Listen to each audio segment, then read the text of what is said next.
If you want to achieve a higher IgG in circulation, you definitely need to feed a lot more than 200 grams. And if you want excellent or the threshold of excellent on the Lombard scale, I would be striving for 400 grams. And I think it's possible. And, you see beef calves, they're always above 50 grams per liter in circulation of IgG. And we're talking, it passes 10 grams in a dairy animal. So I don't know. I think we're kind of outdated with this, and we should be considering feeding more.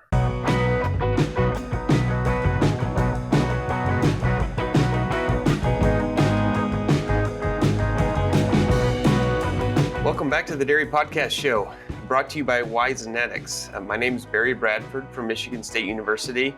Today, I'm happy to have a friend and an esteemed colleague on the show, Dr. Michael Steele.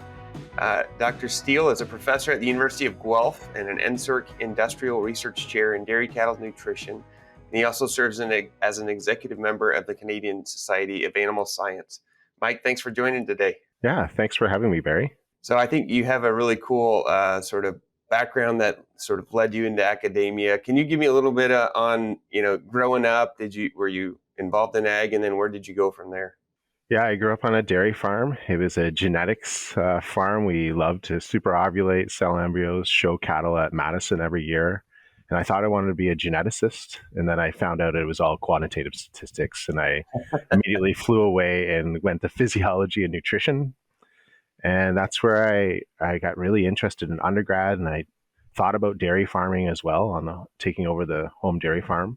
But then I did a master's degree with John Kent at Guelph.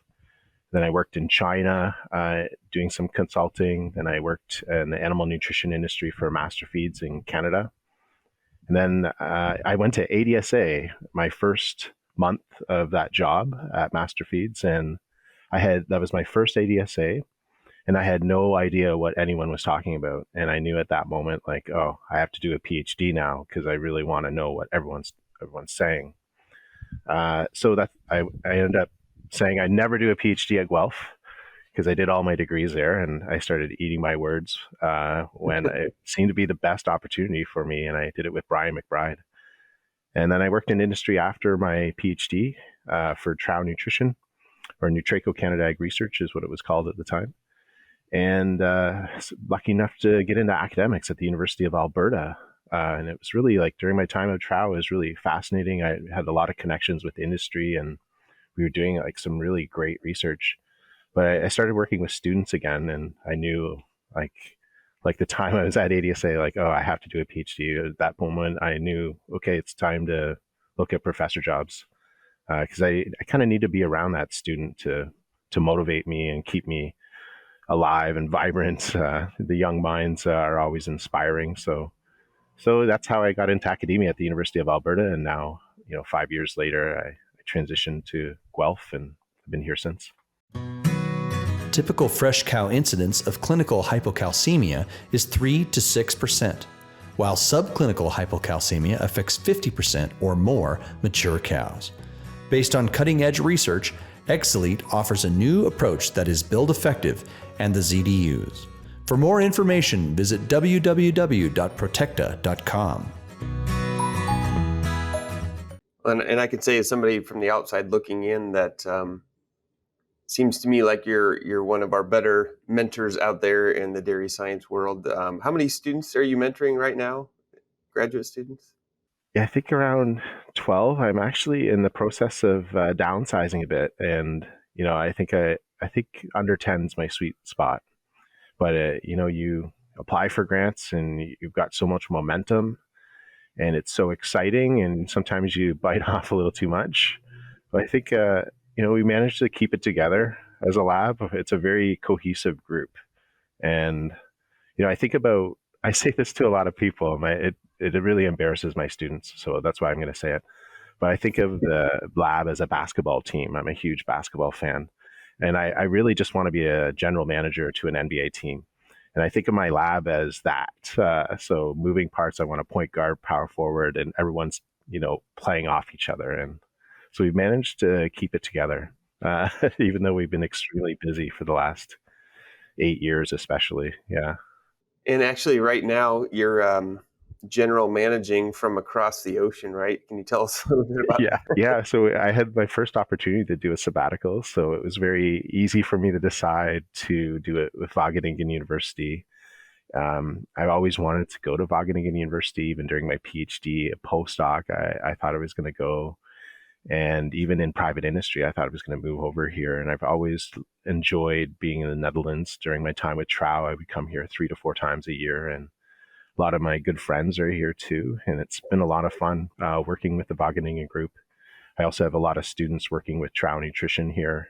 So they're doing their research projects here, and it's been really fun to keep connected and kind of plant seeds for the future. Because I think, what I've noticed and what I've tried to do is bring a lot of students to international, even the US or different research institutes around the world, but especially here in the Netherlands. I just see them grow so much personally, but also scientifically. And what they do here completely complements what we're doing in North America. So I'm planting a lot of seeds here to do that more. I think it's really valuable for grad students to go through that. That's really cool. Now, you've spent, I would say, an unusual amount of time in other countries, up to this point in your life. Is there anything you learned about the Netherlands by being there for, 6 months now? Or a year? I've actually been here for 10 months now. Yeah, I've learned a lot. 10 months. It's, well, I grew up on a dairy farm in southwestern Ontario, so all my neighbors were Dutch immigrants. Uh-huh. So I feel like I kind of figured out Dutch culture early in my life. And it's funny, I always say this joke when I'm presenting the Dutch people here is, I don't speak Dutch, I'm sorry, but I actually understand how to speak Dutch. And then I wink at them and they all understand because there's a certain form of dialogue between the Dutch that I'm accustomed to from an early age. So I feel, that has always been with me. It's been a really good transition, a great place to be. All right. Well, let's hear a little bit about the work you're doing. You have expertise in many aspects of cattle nutrition physiology, but you've really, I guess, honed in on early calfhood and management techniques and better understanding the development of the gut, especially. Can you walk us through a couple of the major stories that you and your group are working on right now? Yeah, we've been doing a lot of work on colostrum, colostrogenesis, also new styles of feeding colostrum, and kind of questioning how we've been doing it for the last 20 to 40 years. So we've been working on that for about 8 years now, trying to figure out how colostrogenesis occurs. And it's really interesting that we still don't know that. And we don't even know where the IgG is coming from, like what pool in the body and when is that happening. There's some speculation it could be 3 to 4 weeks before parturition. There's some saying it's only a couple days. So it's been a lot of fun to explore that area. And we're trying to figure out things. We've been looking at mammary blood flow in that area. It looks like that could actually contribute to it. We're trying to locate where some of these IgG producing B cells are in the mammary gland. Are they coming from circulation? Are they coming from somewhere else? So that's been a lot of fun. And also the synthesis of other bioactives like oligosaccharides has been something that one of my grad students is completely focused on for her degrees by the name of Amanda Fisher-Touloustos. And also now we're looking at fatty acid profiles. So I find that aspect really interesting, but we've also been looking at new ways of feeding. First of all, quantity. I think that we need to revisit that. And we have a lot more evidence that perhaps we should be even feeding double what we currently recommend. And also phase feeding or transition milk feeding, having a transition from colostrum to a whole milk or a milk replacer. That's an area that we focused on and showing some benefits from a gastrointestinal development standpoint. Also health and survivability during the pre-weaning period. And we've also been doing a lot of milk work, so looking at milk composition. So high lactose versus high fat comparisons have really dominated. And also more recently looking at the fatty acid profile in milk replacers. And noting like really interesting results, not just with growth, but especially health and physiology. And another aspect is looking at weaning and post-weaning and the long-term consequences of, colostrum feeding, even prenatal feeding. We've done some beef work in that area, but for dairy, it's been promptly colostrum, pre-weaning, and also weaning. And now we're looking at post-weaning diets and how that can impact the animal long-term. So more recently, we've been actually doing beef on dairy work because I have done these studies where, and I think the biggest problem with calf research is that we focused on the first 60 to 90 days and then call it quits. We don't really follow it. So we've done studies actually here in the Netherlands where we follow them for their entire life, but it takes 10 years to do such a study. But with beef on dairy, it takes 13 months. So it's kind of a cool thing where you can manipulate diet in early life and follow them for, I guess a more reasonable time from a scientific, from a, practical scientific with grad student standpoint. Yeah. So that's the focus of what we've been doing recently. Also getting into transition cows a little bit more. It was my first interest during grad school, but that's what our lab is predominantly focused on and will be focused on for the next 5 years. Maybe we can walk through that kind of chronologically. Mm-hmm. So, and I'm sure there's a lot we could dig into, but based on what you've learned so far in terms of colostrogenesis, are there implications, or is it too early to talk about implications for how we feed animals, when we vaccinate, things like that? No, I think that we're just starting to figure out some of the mechanisms. I think the most well known from a dietary standpoint, from a prepartum nutrition, is overfeeding the animals, which we have been getting away from. Yep. Can decrease overall IgG concentration and output. So that when I'm talking 30 to 50% more of their energy requirements. So that's something that we know. It looks like protein. You always hear in the field that we're not feeding enough protein. That's what's causing problems with our colostrum output. But scientifically, we haven't really seen anything yet. That's I think there was a PhD thesis from 𝗪𝗻 this week, a student by the name of Trent who's presenting on that. Just not a lot of difference from a protein standpoint. So that's the extent of it at this point. I think what we should really focus on is how it actually occurs and what are the biological sequences of how the colostrum is actually formed. I think there might be more there, and actually looking not just in the week before partition, but even looking beforehand, even during the dry off period. So if you had to give your best answer right now with what you know, how would you guess that IgG comes into the mammary gland, or is it formed locally, or how do you think about that right now? So this isn't my thinking. I've just been privileged to be around some really great lactation biologists with really great ideas. So it's not me thinking this, it's other people, but I think that there's something to it, is that I think it might be coming locally, a lot of these components, in particular IgG. And this really we did some uptake work, so some mammary gland uptake work of IgG in late gestation, and we were just getting really weird numbers, and it really wasn't uptaking that much. Maybe it was the sensitivity of our measurements, but because we were using ultrasound to approximate mammary blood flow. Okay. But I think there's something local, and I think that's something I would really focus on. As for things that can change it on farm that you can take home tomorrow, I just think not overfeeding energy during late gestation is really critical. But also having a really good dry period, having a complete shutdown of that mammary gland, I think there might be something there, and also the environment that week before and maximizing blood flow to the mammary gland during that time. Those would be my hunches, but it's still quite preliminary. I can't really come out with really on-farm recommendations at this point. That's fascinating, and I hadn't really thought before.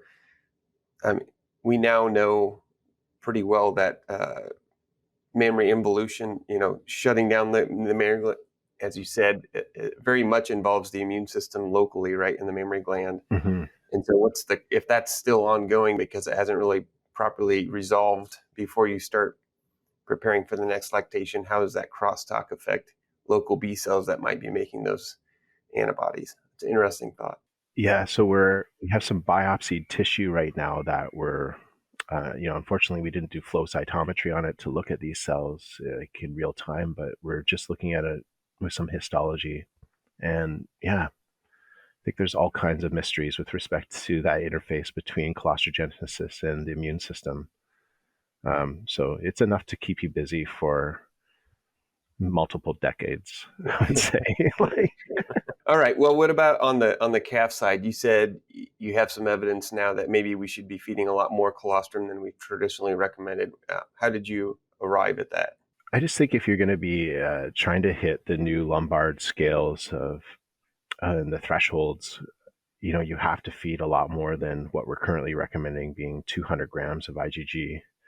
It wasn't that long ago, it was 100, then 150 about 10 years ago. Now we're at 200. But if you really look at what the cow's producing, a dairy cow, and you see this more in beef cows. I like to do some beef cow work from time to time just to kind of humble myself, but also like to learn about that other model.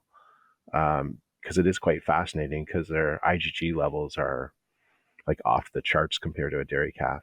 Okay. And when you collect it, you do understand that this cow, and same with the dairy cow, they can produce 500 to 1,000 grams of IgG in the first 12 to 24 hours. That's pretty common. And you think like the calf should probably receive, a lot more than 200 grams if the cow is producing that.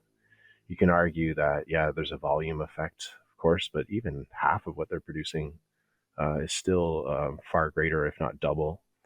So there's that standpoint. But if you want to achieve a higher IgG in circulation, you definitely need to feed a lot more than 200 grams. And if you want excellent, or the threshold of excellent on the Lombard scale, I would be striving for 400 grams.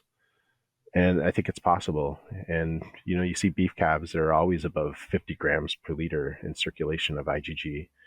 And we're talking, it passes 10 grams in a dairy animal. So I don't know. I think we're kind of outdated with this, and we should be considering feeding more. Can you walk us through the Lombard scale real quick? Yeah. So in the past, we were just talking about, 10 grams per liter.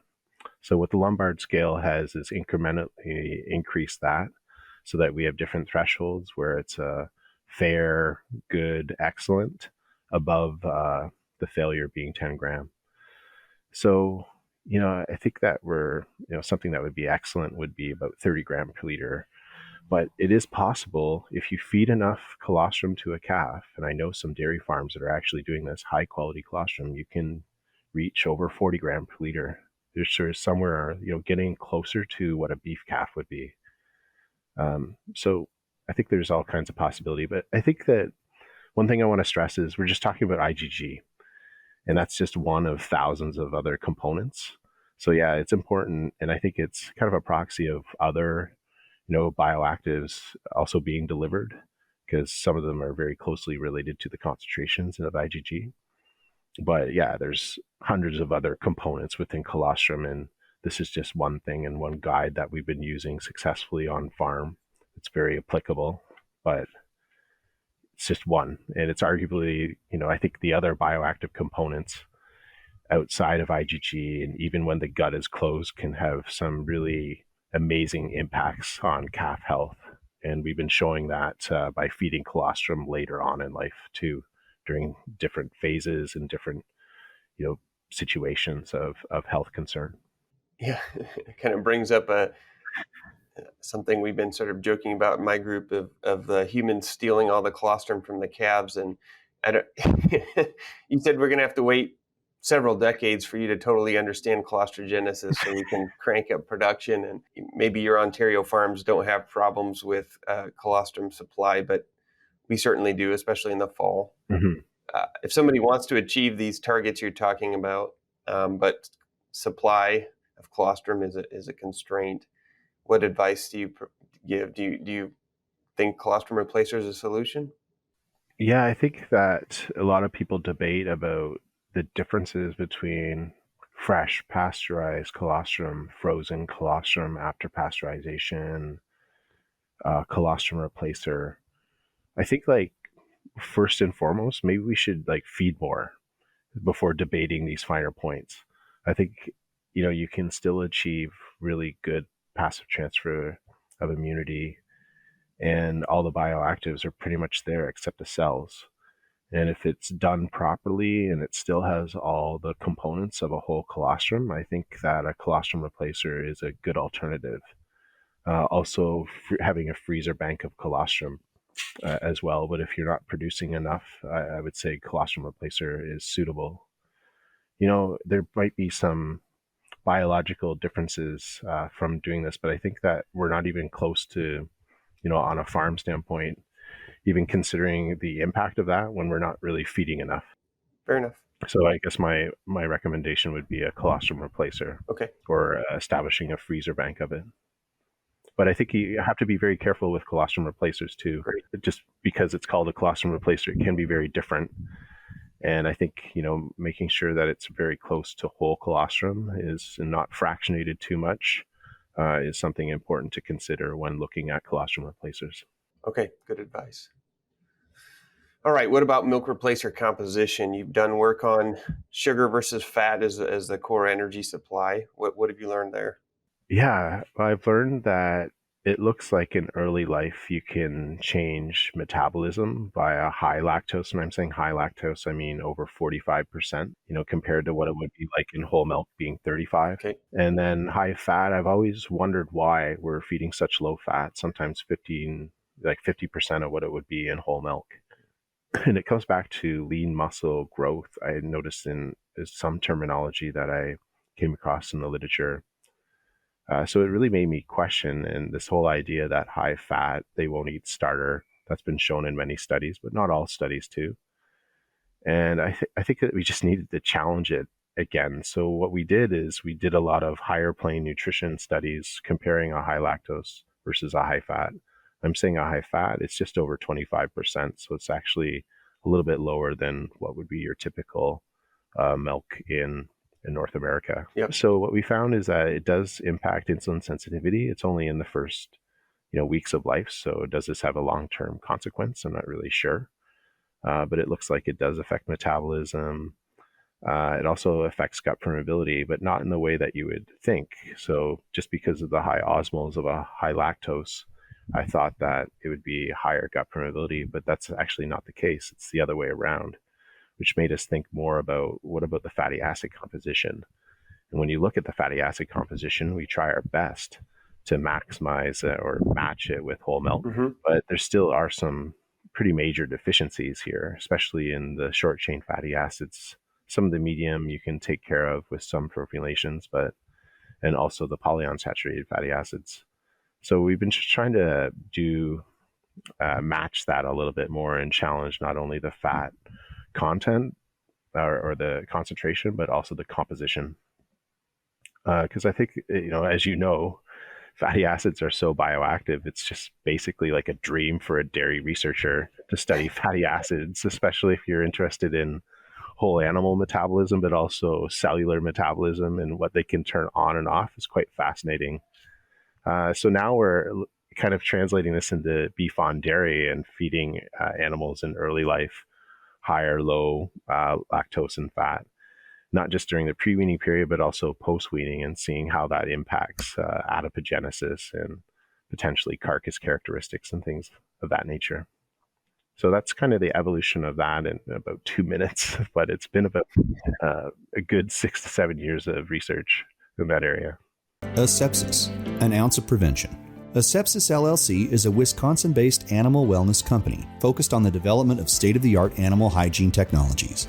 Our company's mission is to apply innovative hygiene solutions into animal agricultural and veterinary applications, improving the wellness of the animals with a focus on sustainability. We accomplish this through the continued enhancement of our chlorine dioxide-based technologies within a wide range of agricultural hygiene applications, from facility and animal hygiene to water treatment. Like you said, there's so many permutations, so many variations you can dig into, and when small changes in diet composition can have big effects in physiology, like it's pretty cool, like you said. Yeah. One thing that's interesting to point out, I came from a beef background, and sort of programming in early life animals to have a lot of marbling has kind of been the holy grail. But of course, most beef cattle are out on grass, and there's only so much you can manipulate. So these kinds of studies are pretty fun in terms of getting a better handle on what you can actually move the needle on in terms of adipogenesis and where that occurs. Yeah, I can't help but to be excited by that opportunity. When I, as a professor in Western Canada, I apologize to all the students who took beef courses from me, but I learned a lot about beef management and nutrition. during my time there, and just the huge contrast in how we feed a beef animal versus the dairy animal. And this is what excites me about beef on dairy, is that we can actually feed like a vitamin A during late gestation. Like that's actually feasible, or we can, first of all, the genetic progress is so quick because of AI. It's incredible. But I think we can actually phase feed or do different nutrition programs in early life to actually affect the end product. And that's what we're going to be focused on for the next 4 years at Guelph. So then last piece, before we run out of time here, what have you been focusing on in terms of post-weaning nutrition? Yeah, and a lot of this is related to some work that we started about 10 years ago in this area, where we noted that calves are incredibly efficient right after weaning. Every 3.5 pounds of intake, you can get a pound of gain, especially post-weaning on a dry feed. That's really incredible conversion. Now, of course, that gain can also be digestive mass, but I think it's still, even if you account for that, it's still a very high rate of gain, several pounds a day. So I'm really been interested in growth rates post-weaning. I think you can actually double sometimes what you get pre-weaning, and it's a very efficient way of capturing growth. But the big concern there is overconditioning prior to puberty, and that impact on potential mammary gland development and production later on, which I don't think has really been truly ironed out. If you really look at the literature, I think our calves are growing totally different now compared to when that research was done back in the 80s. Not to say that it's incredible research and very thought-provoking, but I think that we should be looking at how we can potentially accelerate growth during this time, and it's by feeding less NDF. I think that's the biggest thing, is we typically put them on a high group TMR, but we don't realize that their diet overnight switched from less than 10% forage to 50% forage, and their forage NDF increased dramatically overnight. So I think feeding more higher energy diets with different blends of carbohydrates during that time has been something that we've been looking at.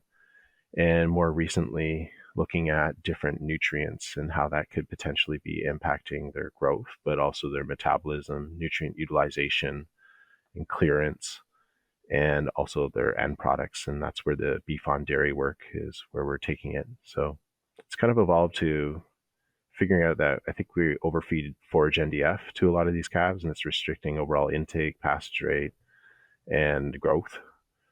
And then it's evolving into now, what are the different nutrient compositions and how can this affect their physiology and potential carcass composition later on in life. So I actually started grinding calves again, which I understand now why no one's really done that for 34 years. But it's the best data you can get on body composition, right?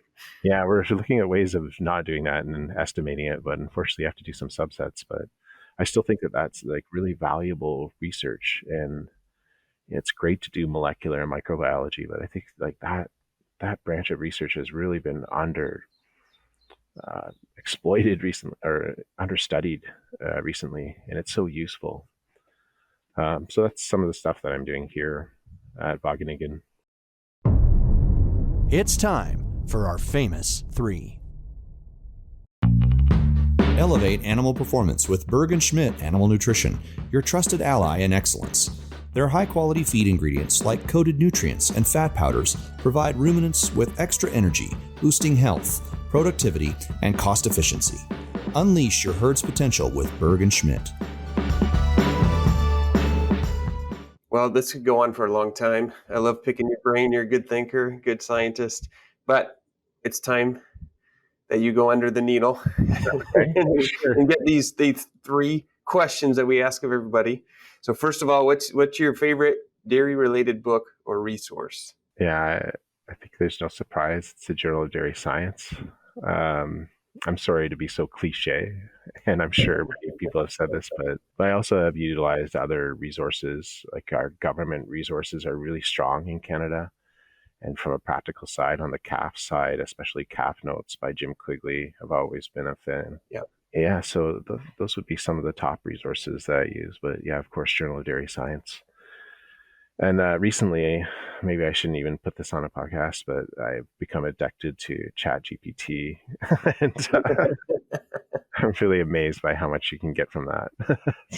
Yeah, there were some interesting discussions at the ADSA meeting last week about, where are their appropriate uses and where can you save a lot of time that is just mindless, Mhm. time-sucking work, right? So Yeah. it's good to think about. All right. What about your favorite book or resource outside of agriculture? I think my favorite book, it's been a book I've been carrying around since my young years, would be Herman Hesse, Siddhartha.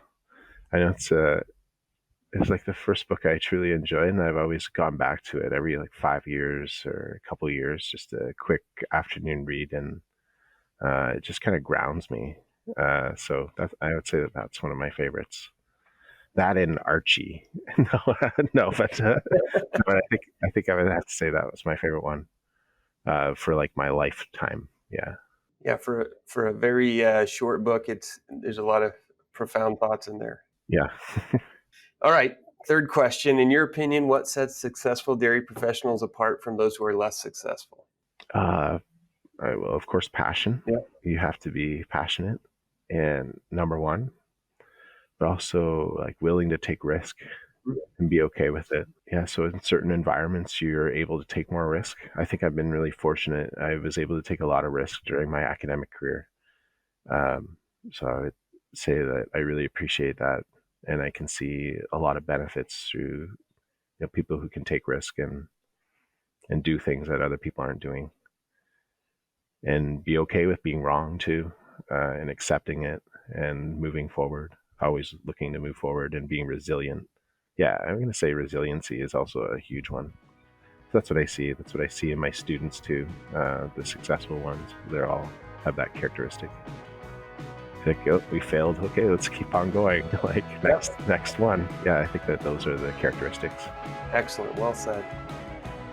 Well, as always, Dr. Steele, I've enjoyed the conversation. Thank you for being part of the Dairy Podcast Show today. Yeah, thanks a lot, Barry. Really appreciate it. And again, this is Barry Bradford signing off on another episode of the Dairy Podcast Show. If you haven't followed the show or subscribed yet, make sure you hit that button so you don't miss the next episode. And we'll see you next time.